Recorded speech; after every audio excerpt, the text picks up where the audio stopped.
Happy May 5, 5 de Mayo. Yay! Yay! We're honored to have a drummer, Rhonda. Let's give her a hand. And we're honored to have you here too.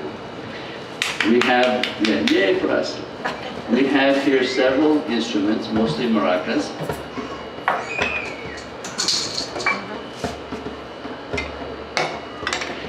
I invite you to take one back to your seat, and we're going to follow the rhythm established by Rhonda for about 5 minutes, and then we'll begin with an explanation of the 4 elements, and we'll proceed from there.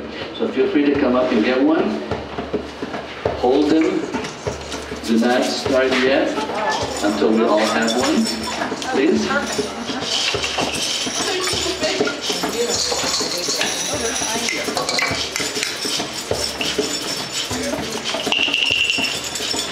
Okay, so Rhonda will set the tone for us. This is a moment of going deep inside, opening in a sacred manner. So grab your instruments and let's proceed to find our inner spirit.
As Sharon, Joy, and I were coming up with an agenda, out of somewhere the word 4 elements came. So I wanted to share with you, as briefly as I can, based on some notes I wrote, a brief explanation of how the 4 elements of fire, air, water, and earth relate to what we are doing as it relates to climate change. Fire as an element represents transformation. In the physical plane, we have sun, flame, blaze. On the spiritual plane, it is light, that is illumination. But when fire gets out of control, fire can kill life and destroy forests and fields. Hence, we may state that the increase in wildfires caused by excessive climatic change and droughts is to us really a specter of climate change. Second, the element water is a cleansing power. Water is vital to earth. Water is vital to life on earth. But also water has the terrible power of destruction, such as tidal waves, storm surges, floods. On a spiritual plane, water represents unconditional, flowing, streaming love as that of a mother. Constant motion is her aim, change and renewal her way.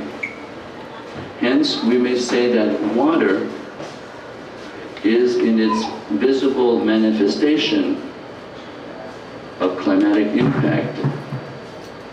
A very potent image is found in storms and increasingly in the long droughts. Third, the element earth means matter. The element earth shows in wood, minerals, soil, vegetable matter, food. On a spiritual plane, earth is symbolic of the Creator, providing all creatures with the love of Pachamama, who presides over planting and harvesting. Earth, as the third, Earth has the power of terrible destruction, such as earthquakes on the ocean floor. Remember Fukushima. And so landslides and beach erosion, as natural barriers are diminished, reminds us that climate change has its roots deep in our psyche. The fourth and last element, air. Air, too, is a cleansing power. Air provides oxygen. As we breathe, we observe the principle of giving and taking. In breathing, we are truly connected one to each other. In a polaric sense, this source of life, air, can be a terrible force of destruction when out of control. We call this force hurricanes, tornadoes. In Florida, we know this all too well. Humans are destroying and protecting the life-giving air shield of Earth by exhausts, fumes, and toxic gases. In conclusion, our atmosphere cries out, get me back to 350 parts per million of carbon dioxide, soon, very soon. Sharon Joy is now going to introduce the next section related to those who are present who are going to be speakers. Sharon Joy.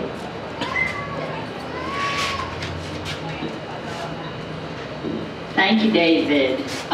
So did you hear enough about what 350.org is to answer your question? Because the main thing is we're here. Bill McGibbon is up at Middlebury College in Vermont, and he's kind of a ringleader in this, spokesperson and behind 350.org. The other sponsor or host today is the Interfaith Power and Light, and we have the good fortune Executive Director here to issue a welcome. And Andy, if you will, tell folks what Interfaith Power and Light is about. Thank you, Sharon Joy. Good morning, everybody. Good morning. It is amazing and wonderful to me to be among like-spirited brothers and sisters as we come together to do the work to reclaim 350. It's a scientific concept. For some people, it's far too esoteric, it's an abstraction. But the reality of the world is devastating as we continue to pump more carbon dioxide into the atmosphere every day than the Earth has the capacity to reclaim by its own natural systems.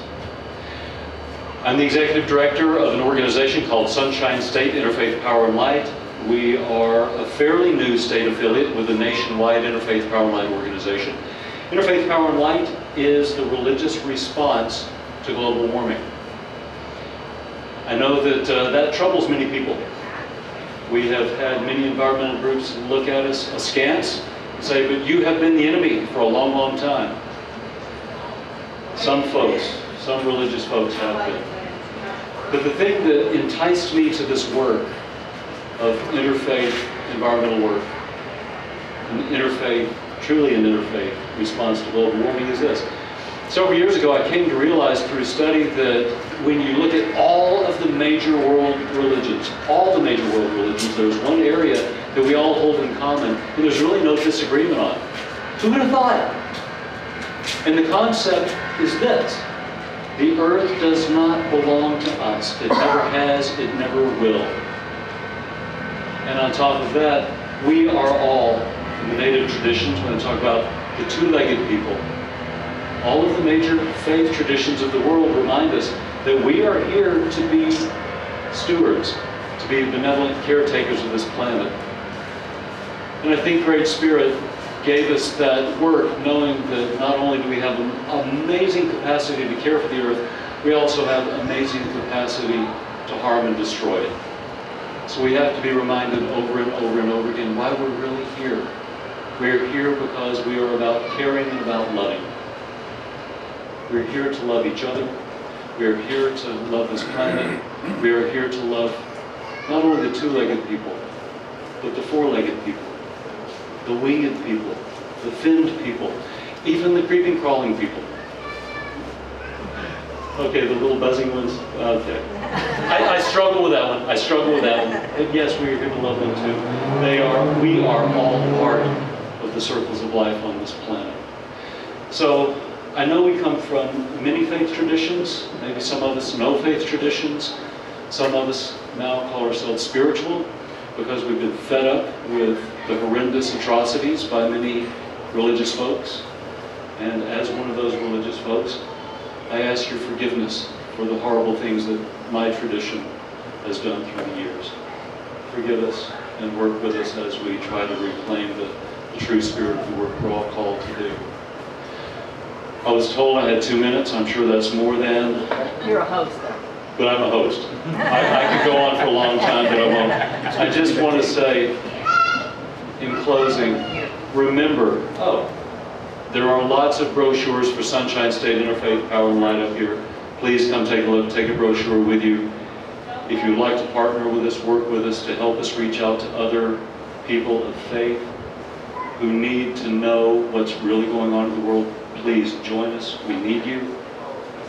But I want to say in closing that I'm also a psychotherapist.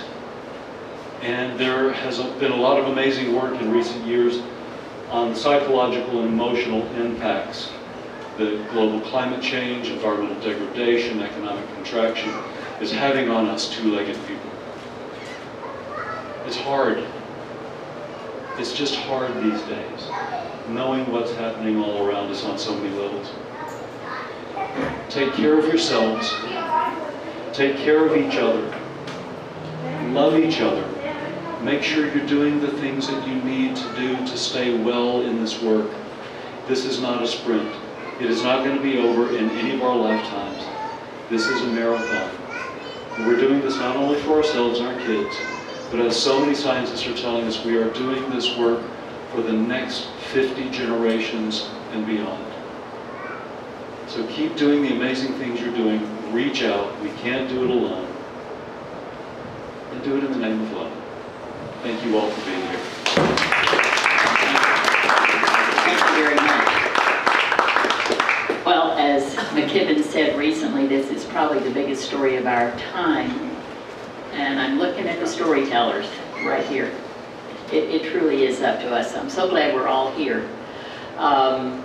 It's sort of like speed dating or something like that, because I've asked people to speak 2 minutes about what they're doing, what some organizations they're involved with are doing in 2 minutes.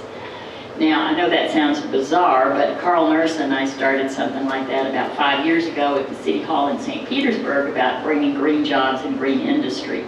And what we found is while the people maybe they had a minute and a half, I think it was 2 minutes, then they started to self-organize afterwards and have coffee and lunch, and one thing led to another. So, Carl, would you start us off just telling about the city of St. Petersburg, what's going on? Thank you. introduce yourself. Hey, I'm Carl Nurse. I know the majority of y'all from the City Council member in St. Pete. St. Petersburg started, really, I think we tricked them into applying to be the first green city in the state. It was actually Gardner Rice and I came up with this scheme.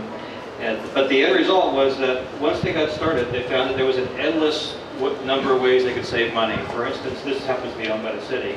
And you can see, you can tell the lights have been replaced recently. And those happen to be induction lights. What happened is we found that there were hundreds and hundreds of ways that the city can save money. In this environment, what I can get done is things that makes economic sense. And what I've learned is that is clearly an endless number of things that the city can do, or any government institution, that reduces our gas bills, our power bills, and oh, by the way, it helps global warming, but we don't, candidly, that happens to be a side effect that it's kind of hard to fight it. They know this is some sort of scam, but when you're saving money, it's hard to fight that. And so I just happen to tell you that the strangest new one that we're working on right now, we're going to capture the gas from the sewer treatment plants, which is methane, and of course you know how powerful that is. And we're going to run our garbage trucks on that, because they currently use diesel. They get about 4 miles to the gallon, and so there's 32 of them running at any given time for residential and about 15 for commercial. It took $1 million a year, strangely, and currently we're not capturing that gas, and so once you get started, it really never ends. As you discover, there are more and more ways to do this. I happened to be on Tampa Bay Water. When I got on there a couple of years ago, their power bill was $19 million a year. Well, this year their power bill is $13 million. Next year it'll be 12. And we're still in the easy stages.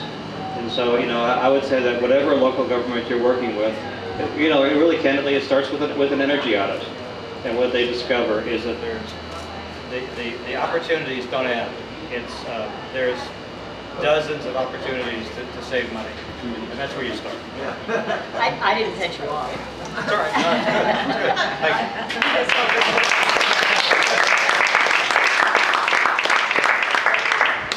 Thank Is it good?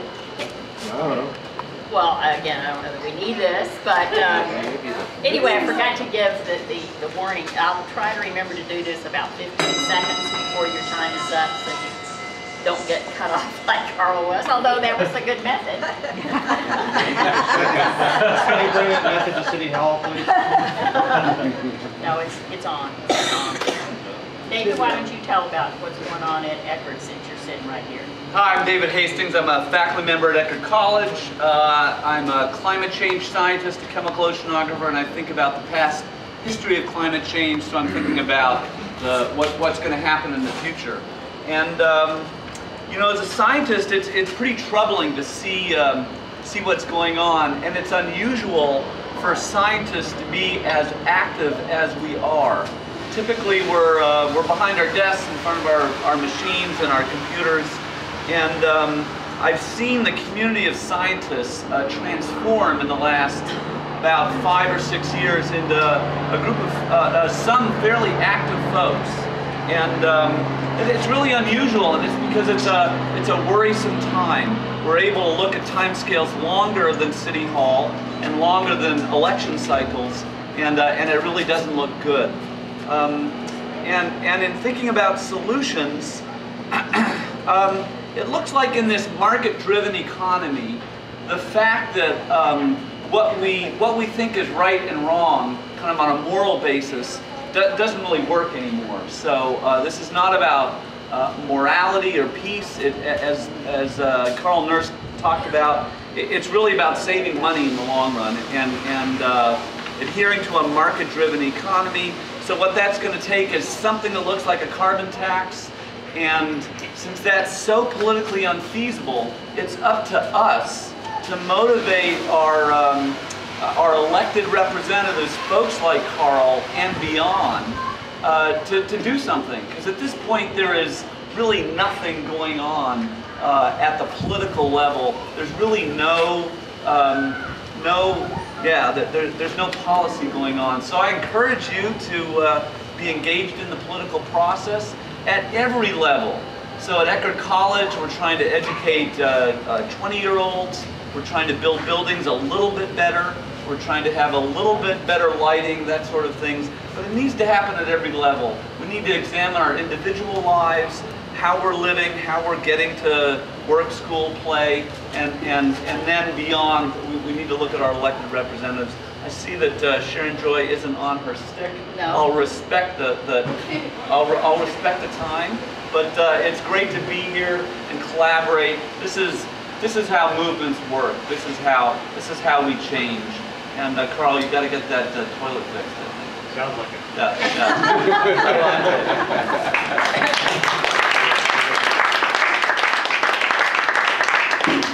George, what about, oh, thanks, Douglas. What about the Earth Charter? Hi, I teach ethics, and I am also the chair of Earth Charter US. And my phone just went off, I forgot to turn off. I tell people that preaching Earth Charter and ethics is like having the tofu booth at Ribfest. Everybody knows it's better for you, but that's not why they came.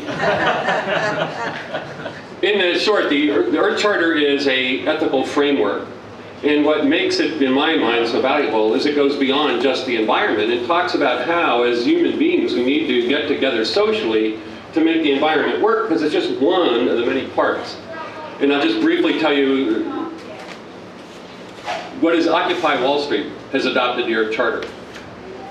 On Thursday, I was meeting with the corporate group that also has adopted the Earth Charter. We said, now how could you get two diverse groups to come together like that? That's what the Earth Charter does. And we have to not only bring together, there's no enemies, right? There's people who don't know enough. There's some greedy people that need to be reeled in.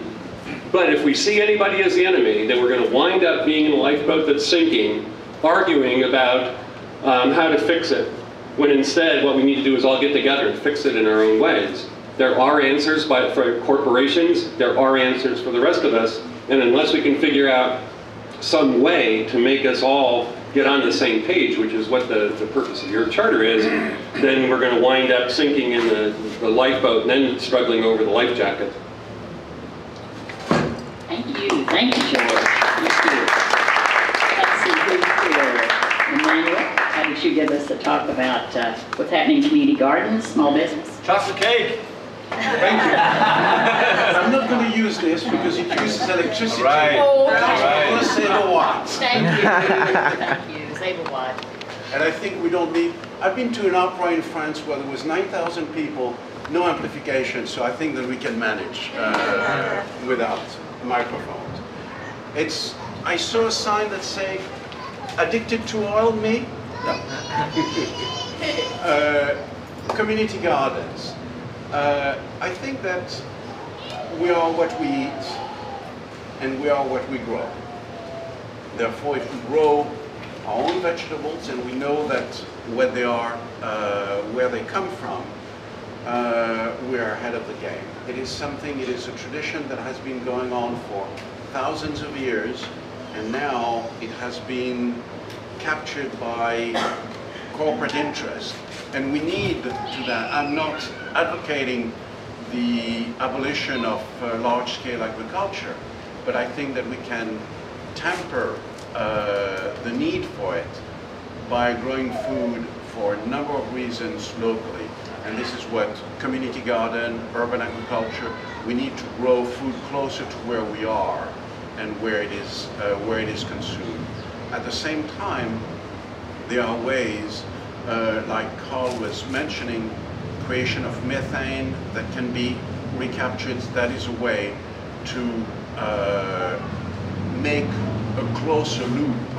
And I'd like to give you an example of something that has been happening in St. Pete. We started a community garden at the Faith House, and we are growing vegetables on about 4,000 square feet. Those vegetables are feeding 50 residents. the leftovers of the kitchen are feeding 38 hens that are producing about 250 eggs a week, so they don't have to buy any more eggs. They eat fresh vegetables, which they never did before. I'm talking about the residents. And the chicken produce manure that feeds the vegetables. So, and to get that started, we have used so far about 150 cubic yards of what is called yard waste, which actually is a resource from the city. So this is a very small example. If we can do it for 50 people, we can multiply it by 200, 500, and we can do the same thing all over. Community garden also, a key ingredient to make them successful is to have people who are trained and who understand the basics of gardening. Because goodwill and enthusiasm is a perishable commodity. And people who do not feel comfortable getting involved in a garden and who are waiting for somebody to tell them what to do, enthusiasm and goodwill vanishes very quickly. So it is absolutely imperative, if we want to develop community gardens and urban agriculture, to have a core of people that will understand the basics of gardening. So I think this is our first priority. And we were in Tampa recently, and we saw an incredible enthusiasm, but there were gardens that were crying for a little more knowledge and a little more, and it's true too in St. Pete and in the gardens that I'm involved in. Every day I read more about gardening, and I may be, you know, a couple steps ahead of most people, but the more you learn, the more you realize that there is to learn. Thank you.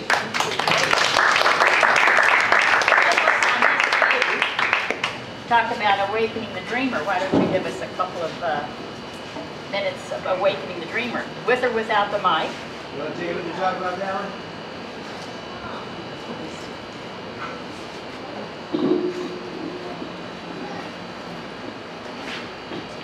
Hello.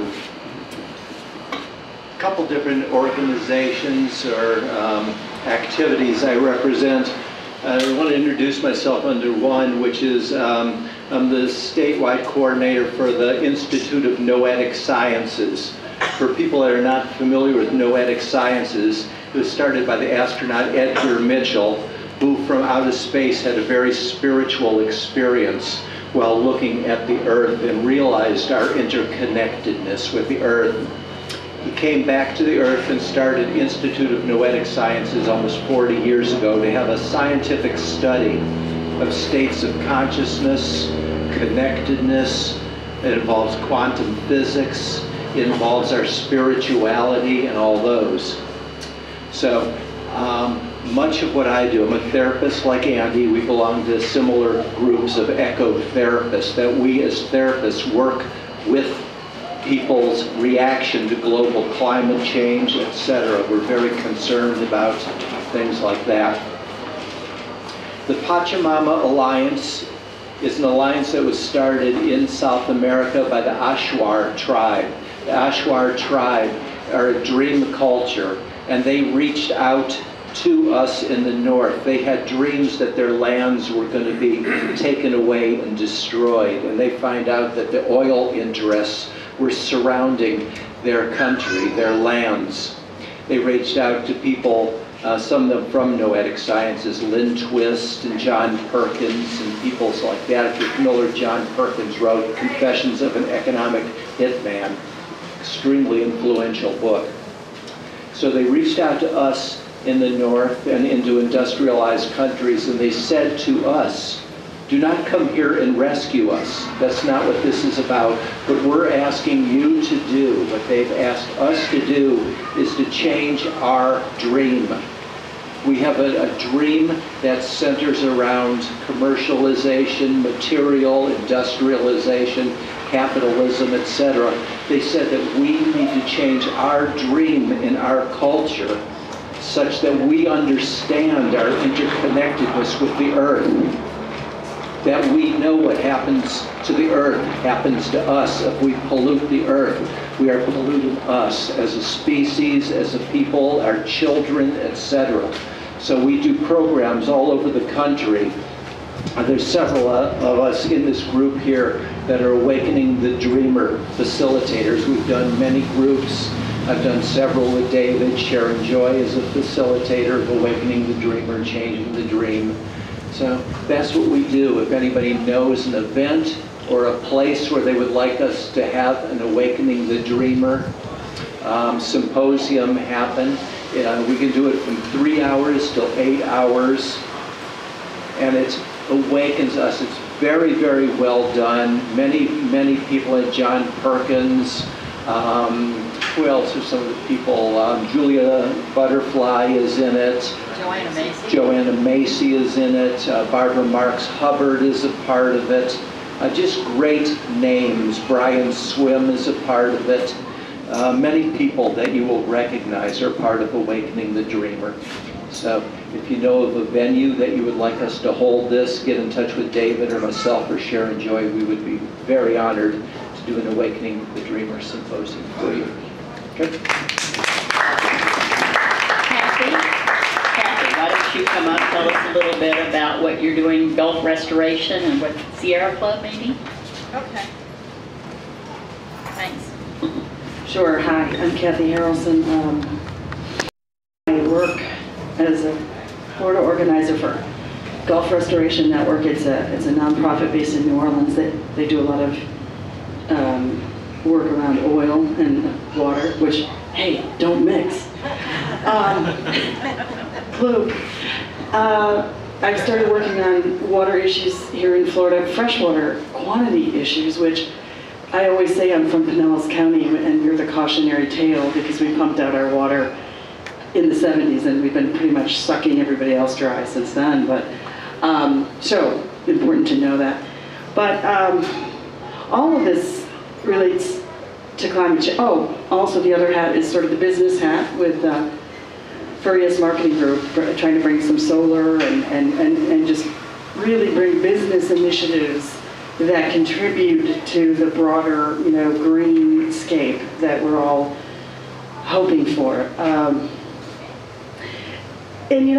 So I love the whole, do this with love thing, but I have to tell you, somewhere in my past there was probably some kind of soldier, warrior, somebody like that who when I hear Governor Rick Scott, for example, say that he does not believe in man-made climate change or even climate change, I get very angry because he's now relegating my grandson to some sort of future hellscape, which I really am at the point. We have run away from talking about climate change in business circles and government circles. You said it, you're right. Even among environmentalists, it doesn't get talked about. How else can we say it? How else can we get things done? And I'm right there with them all, because when I'm wearing those hats, I do the same thing. But you know what? It is time for us to use our voices. The 50 generation, and I think you said that, Andy, 50 generation should be the battle cry, because it is a battle. It is a battle at the basic level of community and all the way up. And it's just time that we started to talk about it, not just amongst the choir here. So, it doesn't mean you have to beat people with it, but drum beat of it, just begin the drum beat. And let's start getting this out there to the congregation. And the choir knows the song. We just need to get out and do it. So thanks so much. Marie, what about Time Bank?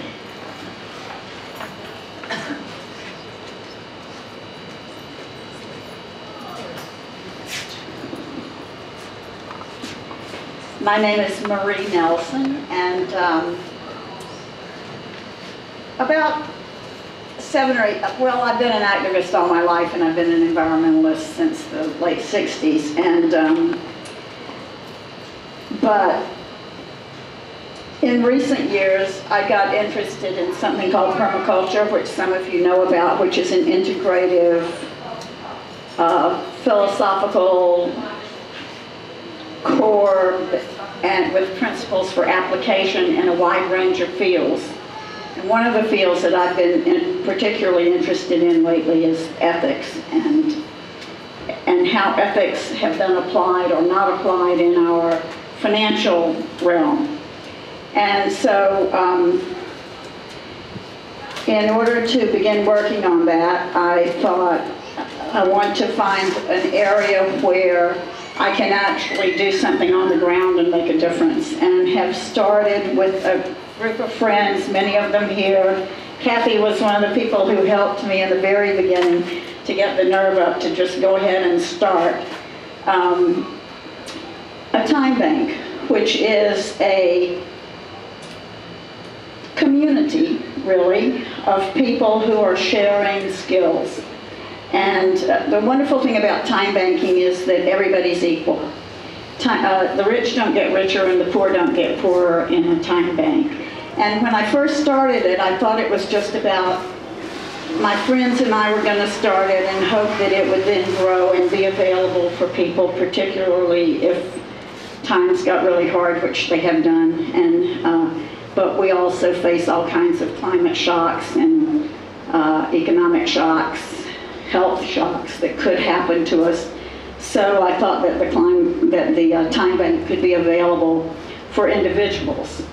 But it's really interesting the longer I'm part of it and studying what's available in it. I thought I turned that off.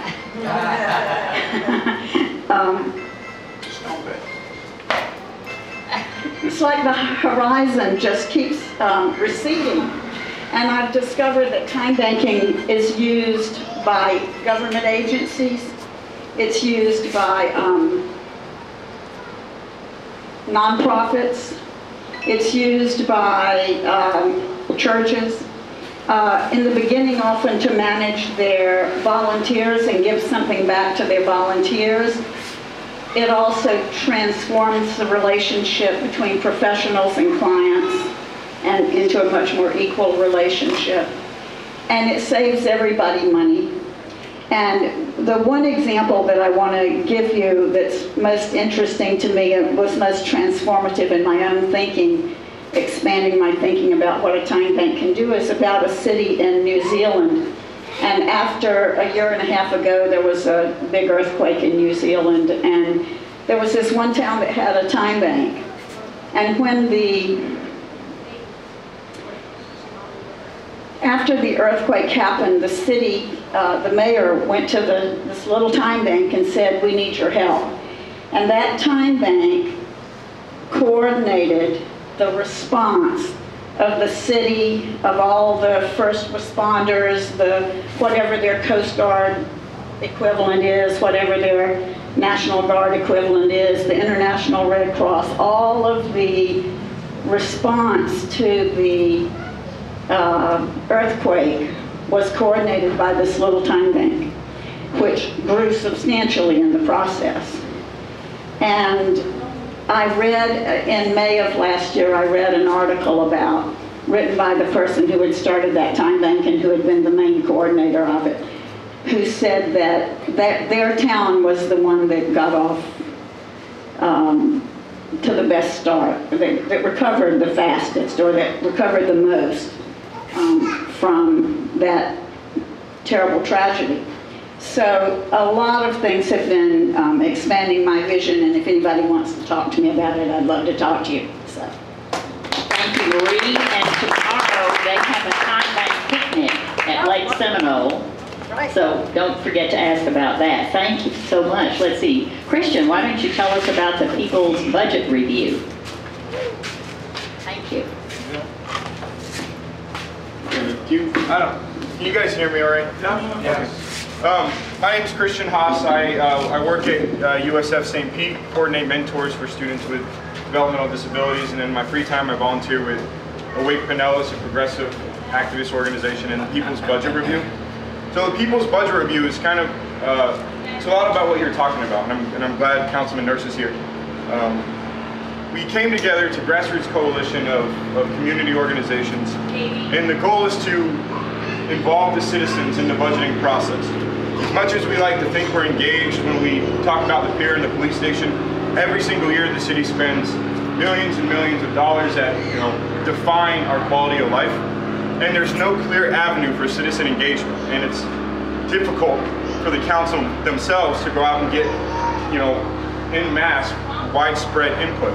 So it should be incumbent upon us as concerned and awake citizens to try and gather our people's input. And Doug and Sharon, you guys inspired me to actually, I don't know if you know this, you guys inspired me to get involved in this kind of stuff through the Verkonic Consensus Building Workshop. And this, my passion came directly from that. Communities are most capable of figuring out their own problems and prioritizing their own needs. And there's no concerted effort to do that, at least coordinating with the government. So, we need these types of movements to come together to share ideas, but we also need concerted efforts to engage folks like Carl to let them know what we're thinking. And in a lot of ways, we're providing political cover because sometimes parties won't let you make decisions that the people really need you to make. So we started this project in March. We've gotten over 2,000 responses, and the goal is to provide an online opportunity for citizens to prioritize the needs in the community, and then we mobilize people to the budget summits, the only avenue currently that we have to engage the city in terms of the budget. So we want to fill the budget summits with people that want to speak about whatever issues that they're passionate about. We had a lot of success. We got 2,000 surveys. We had over 100 people in the last budget summit, which have been sparsely attended in the past. Now we're in phase 2 with a more refined survey, which is kind of indicative of the reality of the situation. We're asking more specifics about what the options council has available to them. But so this has short-term $1 million implications. If we can provide the cover or the push for the council to, for instance, not cut and look for alternative revenues to save some of the services, that's a multi-million-dollar year-by-year impact that we could have through this simple consensus building effort. But the long term, and this is what really drives me, is that I want to see St. Petersburg transform into a culture of citizen participation.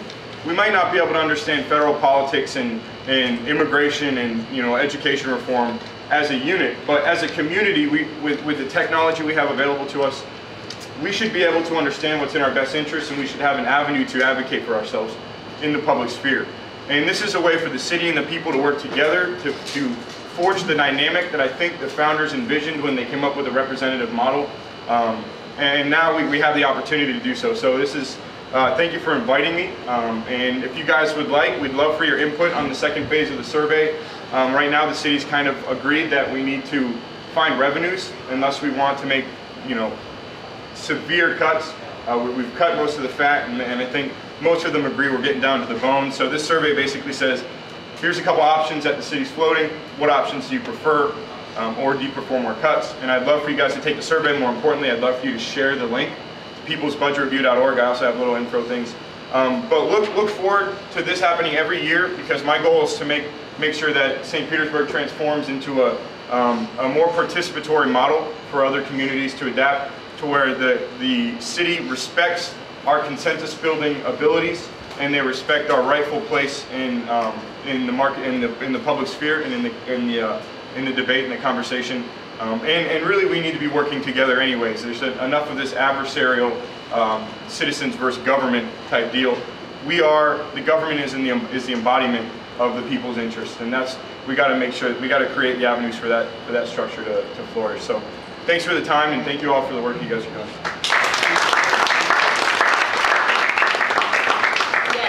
A survey if you're here in St. Pete and haven't taken it yet. Well, what he was saying about cutting down and getting down to the bone, I thought it was a good segue for you, Bill, to talk about permaculture, which is a whole system. in my view, what I'm saying is we are down and we are planting the seed corn boats. So whole system thinking, Bill's going to tell us a little bit more about permaculture. Bring it back on. It's okay. I don't want There you go. Okay. Hi, folks. I'm with a group called Gaia's Guardians. The tagline is an urban permaculture collective, and we're in St. Petersburg. We're 2 years old. We started by studying, trying to inform ourselves about what permaculture is, and because very few people know what it means and what the possibilities are. So we started studying with the best introductory text called Gaia's Garden, which is wonderful because it's all about gardening and food production from an ecological standpoint. But so our group from the beginning has had a focus on local food production and trying to diminish our own ecological footprint by providing for some of our own needs in our own on our own properties. We have basically 3 goals in our group. Study, I mentioned study, which we do through showing videos, reading appropriate texts, and doing field trips to homes that have been organized for sustainability, or public gardens, wherever we can learn excuse me, some permaculture lessons. And there's a wonderful place in North Fort Myers we go to every year called ECHO, which is it's a tropical agriculture research station run by a Christian group, and they do a fabulous job of presenting food production for this area, and particularly as it applies to low technology methods. And so we go down there, and that's a great field trip. So that's part of our education process. Our second goal is action. We feel that if we're educated and don't take action, it's worthless.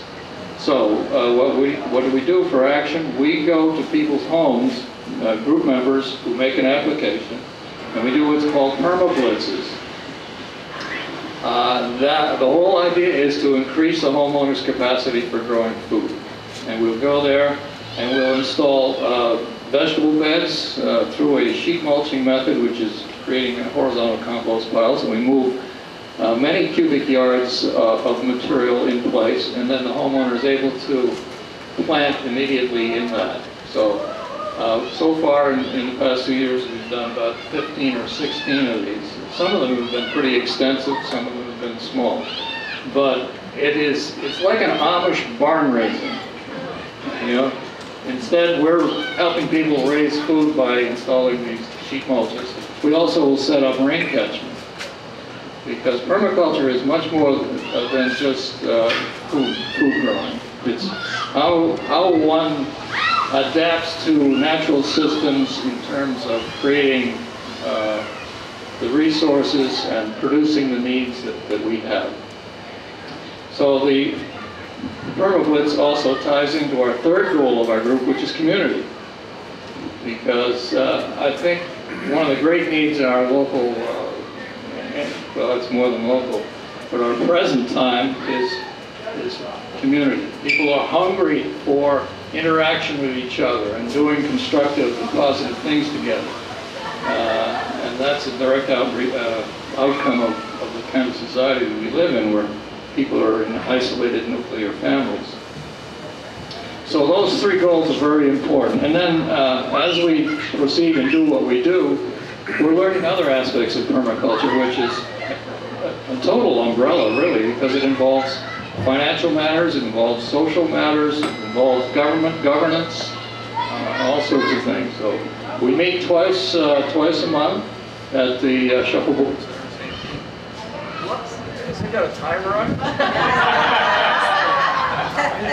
Or at the UU Church. And if you're interested, I have some Gaia's Guardians business cards, and I'll be glad to hand them out. Thank you.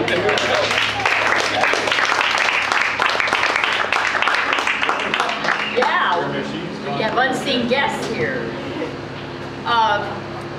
The permaculture concept isn't necessarily new. It's been around probably for millennia, but the idea of looking at the whole system, I think, is pulling us together, thinking about the different petals, 7 petals that are part of the flower, and that includes the infrastructure, it includes the environment, etc. 7 petals.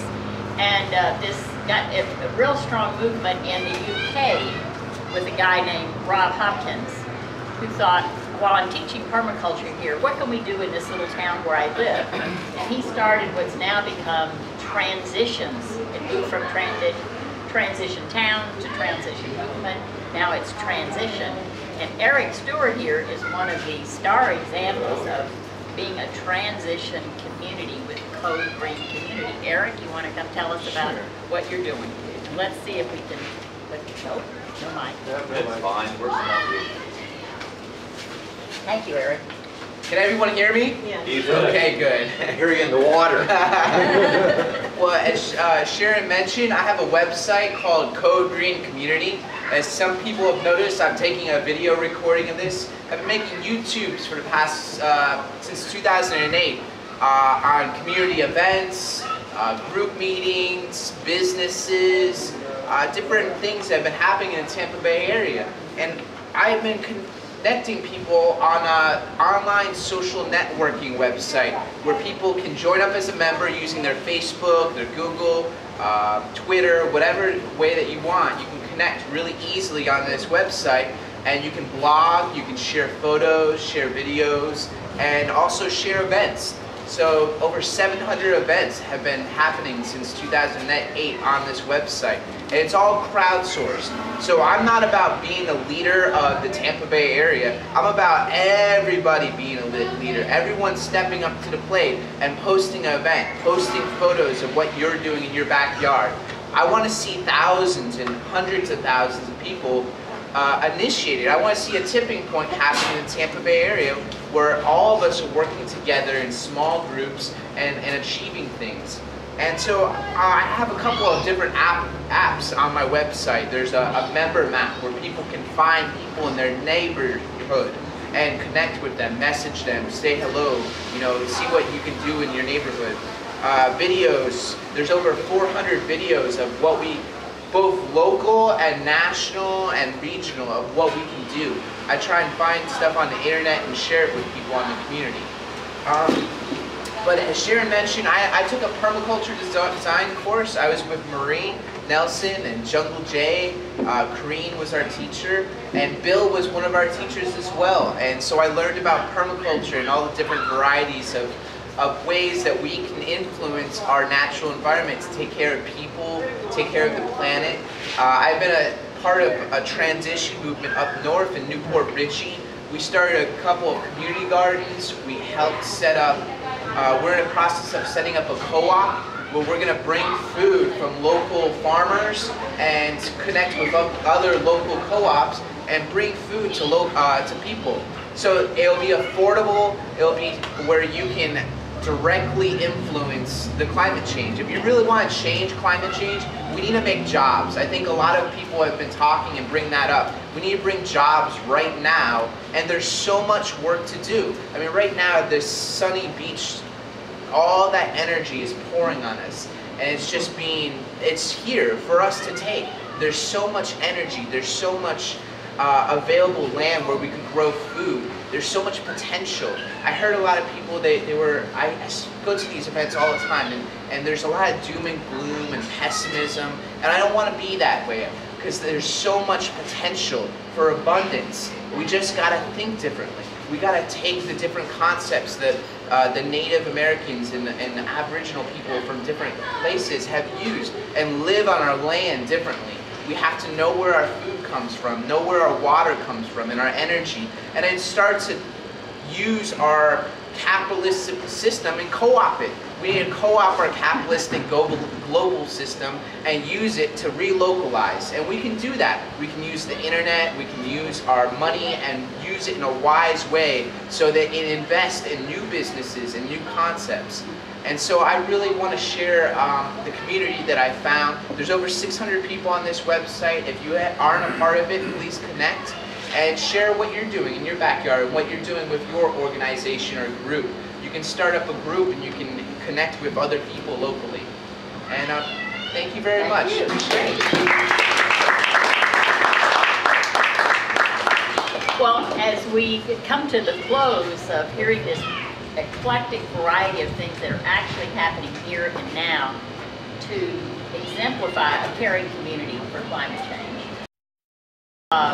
Back to what I remember David said at the beginning about being active locally. And as Eric was saying, your own backyard and your own neighborhood. So I can't think of a better way to end this part of the program than for Mike Gully to talk about the Council of Neighborhood Associations here in St. Petersburg and what neighborhoods right here are already doing and the potential to do more. Thank you, Mike.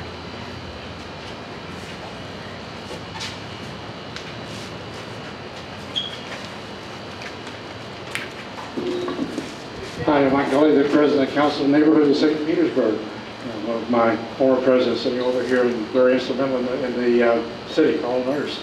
I keep hearing community every place I go, whether it's this group, whether it's almost everything when I took office as president.